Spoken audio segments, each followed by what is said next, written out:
You know, this is a fairly well-traveled congregation, and I've been part of a lot of conversations lately about travel and our impressions of different cultures and countries. And one theme that keeps emerging is how people in other countries sometimes seem to enjoy the pleasures of life more than we do. Italy comes up a lot. Spain, Greece, Bali.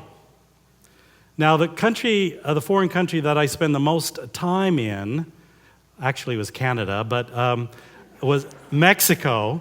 In my sabbatical in 2010, when I was there for 2.5 months, and actually could put down a little bit of roots for 6 weeks. And what I noticed right away is the joy in living that people expressed there, because there were so many parades and festivals, and in the town square, almost every night there was music and dancing and all kinds of street performers and a lot of joy, lots of parties, lots of holidays. While Mexicans really work harder than we do, most Mexicans actually work a full day on Saturday. Work doesn't seem to be the center of life for them. It's family, food, fellowship, friendship, joy. It was eye-opening and wonderful. But here we are in the good old US of A, and to listen to people talk, it seems as though sometimes that anything that is fun is either illegal, immoral, or fattening. So, where does that come from? Well, if you listen to pundits and sociologists and historians, we blame the Puritans, because they were the first Europeans to settle the shores of New England and did set our cultural norms rather early. And there's something that we need to know about the Puritans theologically to understand how it got to be this way. They were really worried that they were going to go to hell forever. And one sign that they felt would show that they were among the elect who would be saved was worldly success, material success. So the Puritans worked to beat the devil, so to speak. And they work really, really hard. And, this is true all over the Protestant North in Europe and North America. And in fact, the German sociologist Max Weber coined the term the Protestant ethic. Work, work, work. Achieve, achieve, achieve. How we achieve is how we measure our worth in Northern Protestant cultures. And as one of my professors at the University of Chicago in the history of American religion said, in America, even Catholics and Jews are Puritans. So, this Puritanism is, that we have to earn, that we have to achieve. And there is a mistrust of our bodily instincts, our embodied existence that we do inherit from the Puritans. But, the Puritans in some ways weren't as Puritan as we are. They had a good bit of fun. They actually did. They had quite a few parties and festivals and feast days, and because the water was so bad, they drank a lot of wine and ale, including at breakfast. And one Puritan minister wrote that between married couples, sexual intercourse should occur willingly, cheerfully, and often. So maybe the Puritans weren't as much Puritans as we think and we are today, because we are still deeply suspicious of the pleasures of life, the pleasures of the body. Take food, for instance. The Puritans had a really long list of sins, and you better know what they are, because, for instance, you can't play sports or work on Sunday, and you had to come to church, or you could end up in a stock, and people would throw rotten vegetables at you. So they had a whole list of sins, and sometimes these days I think the only sin that Unitarians believe in is that it's a sin to eat a rich dessert. And we do it, but only after self-criticism and self-flagellation for a long time. It's ritualistic. If you go to a dinner party among Unitarian Universalists, the dessert comes out, and the host tries to impress with a nice dessert, and people say, "Oh, this is so fat." Oh, and there's that ritual where "Oh, mea culpa," and this is so terrible, and then we have 2 helpings. We really have kind of lost our sense of proportion here, our trust in our own bodily instincts. Michael Pollan, whom I read from earlier, says that no people on earth worry more about the health consequences of their food than we Americans do, and no people suffer from so many diet-related health problems. We are becoming a nation of orthorexics, that is, people with an unhealthy obsession with healthy eating. Maybe it's time we confronted the American paradox, a notably unhealthy population preoccupied with nutrition and the idea of healthy eating. It's really hard to plan a community meal in a Unitarian Universalist congregation.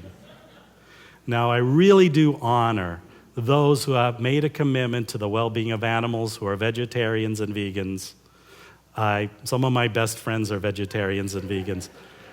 But there are also these other kinds of food plans and eating plans that come and go, and it's really hard to sit down and eat together. So, Stephen Bratman, who is a holistic physician, talked about a patient of his whom he called Andrea. Andrea had chronic asthma, and she had to take several medications for it. And Andrea sought him out as a holistic physician because she wanted to do some lifestyle modifications so she wouldn't have to depend on pharmaceuticals anymore. So they did this, kind of trial and error elimination thing to see what would work to help her get off of her medications. So wheat went, milk went, soy went, corn went, and so did one of her medications. So she was encouraged by this, and she decided to try to get off of more of her medications. So eggs, no more, avocados, tomatoes, turkey, barley, rye, chicken, beef, tuna. And more medications were dropped, no longer necessary. And this went on and on. And so finally, she got to the point where she no longer had to take any medication to control her asthma, but the only thing that she could eat without causing her asthma to come back was, ironically, white sugar and lamb. And of course, she couldn't get the nutrition she needed on white sugar and lamb, so she'd have to bring some of these other foods into her diet for a while and then rotate. Dr. Brotman said, "Had I really helped Andrea? When she started treatment, all she had was asthma. If she took her medication, she also had a life. Now all she has is a menu." One vegan who bordered on fruitarianism suddenly abandoned his quest. "A revelation came to me last night," he wrote. "Last night in a dream.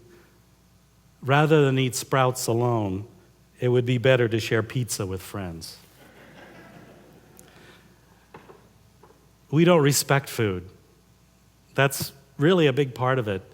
As Michael Pollan reminds us in why he had to write a book called In Defense of Food, is we don't eat food. that comes from farms and gardens.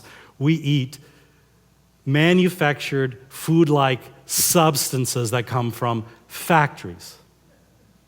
And a lot of it, with the added salt, sugar, and fat, is literally addictive. We have lost touch with our own animal instincts around what to eat and what's good for us, and we've made it so complicated. Pollen's advice is simple: eat food, not manufactured food-like substances, not too much, mostly plants. So if we've made food and eating and this simple, elemental, daily pleasure of life so complicated, think of what we've done to sex in our culture. So we have Queen Victoria with her straight-laced fear of sexuality, especially women's sexuality in our culture on the one hand, and Victoria's Secret, sexploitation in every kind of media and advertising on the other. Queen Victoria versus Victoria's Secret. And boy, it's pretty complicated. There was a recent survey done that showed that the most educated couples have the least sex. Yeah, so you might want to think about getting that advanced degree. You might want to think that over again. Sociologists have identified a category of couples they call DINS, D-I-N-S, double income, no sex. Because these folks are working hard and in a career and making a lot of money, and they're too tired to have sex or even to maintain their relationship so that having sex feels good. So that's the DINS couples. We are so confused. We saturate our media and advertising with sexual content, which our children should really not be exposed to, and the kind of sexploitation and exploitation all over the media is not good for us, especially for our young people. On the other hand, we deny our young people basic sexual education and life-saving vaccines. So how crazy is that? Again, we have lost touch with our basic human bodily instincts. And let's talk about play, movement, exercise. Human beings have always found great joy and pleasure in sports and in play. But that's not how we get to move our bodies these days very often. More likely, we're in some gym, breathing air-conditioned air on a treadmill, listening to self-improvement tapes.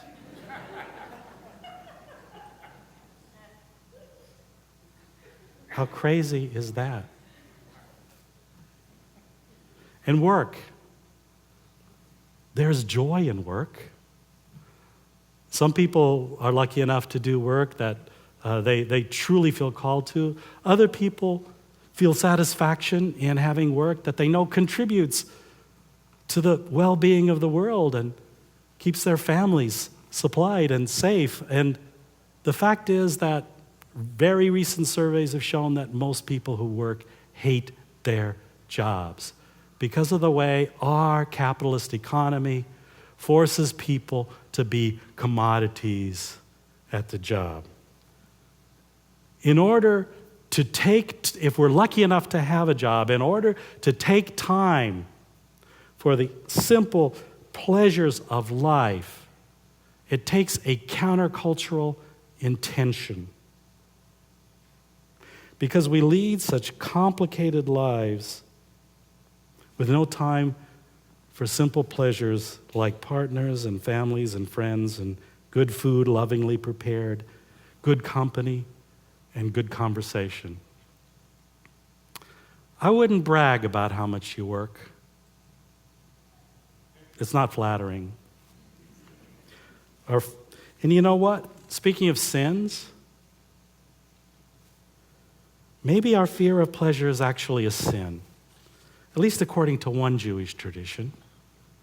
In that tradition, it is said that on the day of judgment, God will hold you accountable for every legitimate pleasure that you did not enjoy while you were alive. How would you stack up at the judgment? Dear friends, life is a gift. It is not a project. Life is a gift. It is not a project. The opportunity to enjoy is everywhere. Psychotherapist Stella Resnick talks about 8 core pleasures, and one of them is the simple primal pleasure of being alive, seeing, hearing, feeling, touching, moving. There's the pleasure of relief of discomfort and pain. There's the pleasure of play and laughter and movement.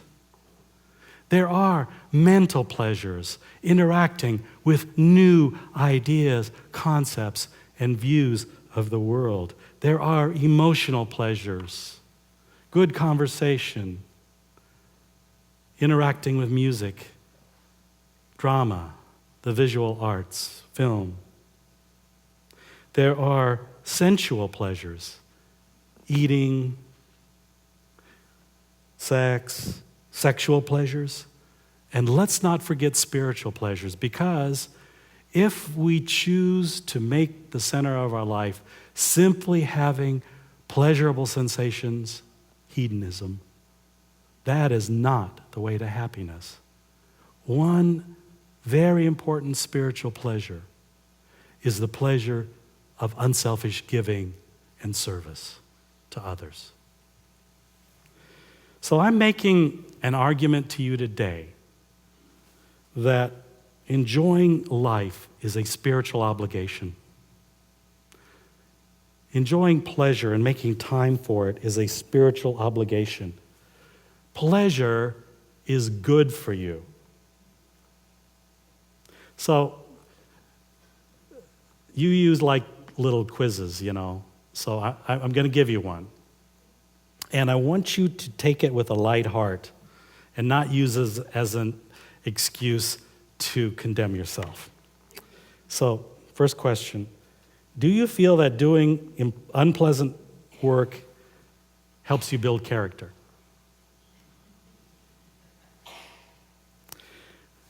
Second, would you be insulted if someone called you a pleasure seeker? Third, do you feel vaguely guilty after you have read a really good, trashy novel that you should have read something to improve your mind? You probably have those books by your bedside that haven't been touched. Have you ever listened to wonderful music like we heard today and put yourself down for lack of knowledge about the composer and resolved to take a jazz appreciation class? Have you ever found yourself lying on the beach, finally starting to relax after a day or two of vacation, and wondering if you should call the office? Life is a gift and not a project. If we're to live a good and balanced life, then we need to take time to enjoy that gift, because pleasure builds character. It helps you to realize all you have and how fortunate you are to be alive and to have what you have. So don't go looking for hard times to build your character. The hard times you need to build your character will come on their own. You don't need to manufacture them. And if you have the habit and the capacity to enjoy life's pleasures, it will help you get through those hard times and affirm the goodness of life despite those challenges. So I wish I could just give you permission to seek and take pleasure. But I can't. Only you can do that. So I can suggest to you that you think of something that you would really enjoy doing this afternoon and give yourself permission to do it. But you have to give yourself permission yourself. You have to keep from wondering whether you deserve it or not. And just be grateful and enjoy it. Because what a gift it is to live on this beautiful earth with people around us to love and to enjoy, with good food, with art and music, drama. Isn't it a sin not to take advantage of these gifts? Amen.